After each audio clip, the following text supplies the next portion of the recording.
फै आदा जेमस दख' खबर लायनो र' एसे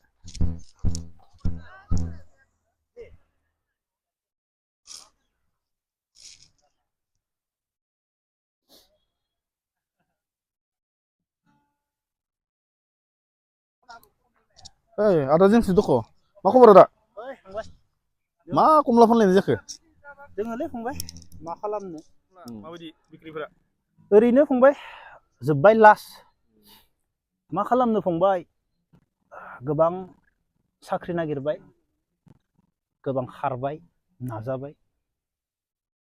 दाखालि बावैबो मोनथारसिगोनमोन बिटिआर सरकार थानाय समाव मा होनना बुंबावनो गोरिब मानसि रां रुफाबो गैया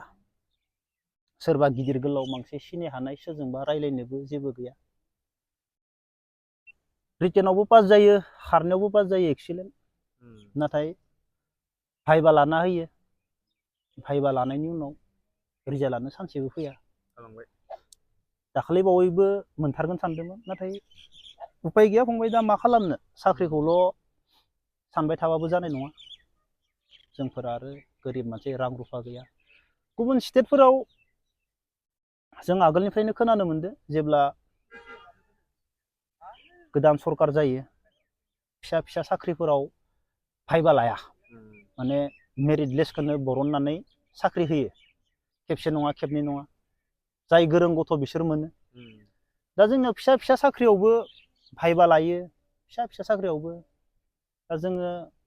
सोर बबाव माबायदि जों हमनानै मोना मोनथारगोन बायदि मोनो मोननानै आरो लास्टआव दा मा होनना बुंगोन जों रां रुफाबो गैया सोरजोंबा रायलायनो हानाय गिदिर गोलावबो गैया दाथ' माबा मोनसे फिसा फेनला बिजनेस खालामनानैबाबो सोलिनांसिगोन फंबाय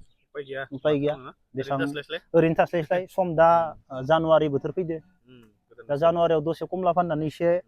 रां खामायनो हायोब्ला दा गाबोन आरो गुबुन सिजन फैलायगोन माने होमब्ला गुबुन सिजनाव गुबुन खामानि मावलायनोसै आरो साख्रिखौल' लोब्बा लाबाबो जाबाय थानाय नङा बेजों लोगोसे नाजानोसै लाजिनाय मानाय सब गारजोबनांसिगोन आरो फंबाय जिबनाव उपाय गैला आरो भाग्यआवनो खाफालावनो नाजानोसै थेवब्लाबो नाजाबावनि माबायदि दा गोबां दावराव जायो साख्रिफोरावबो रां लानानै होदो उमुगा फैसा होनासो मोनदो आंनियासो मार्कआ बारामोन उमुगासो मोनलांबावबाय दा जों बेफोरबायदि बुंनानैबो जेबो खालामनो हायाब्लालाय दा दावराव जायो दाख्लैबो गोबां दावराव जालांबाय साख्रिनि बेलायाव जोंबो एक्सिलेन्ट खारजोबदोंमोन सब माने मोजां गोजामोन रिजाल्टआ नाथाय लास्ट टाइमाव जोंहा रिजाल्टआनो फैयाब्ला दा जों दावराव खामो होख्रावोबो नाथाय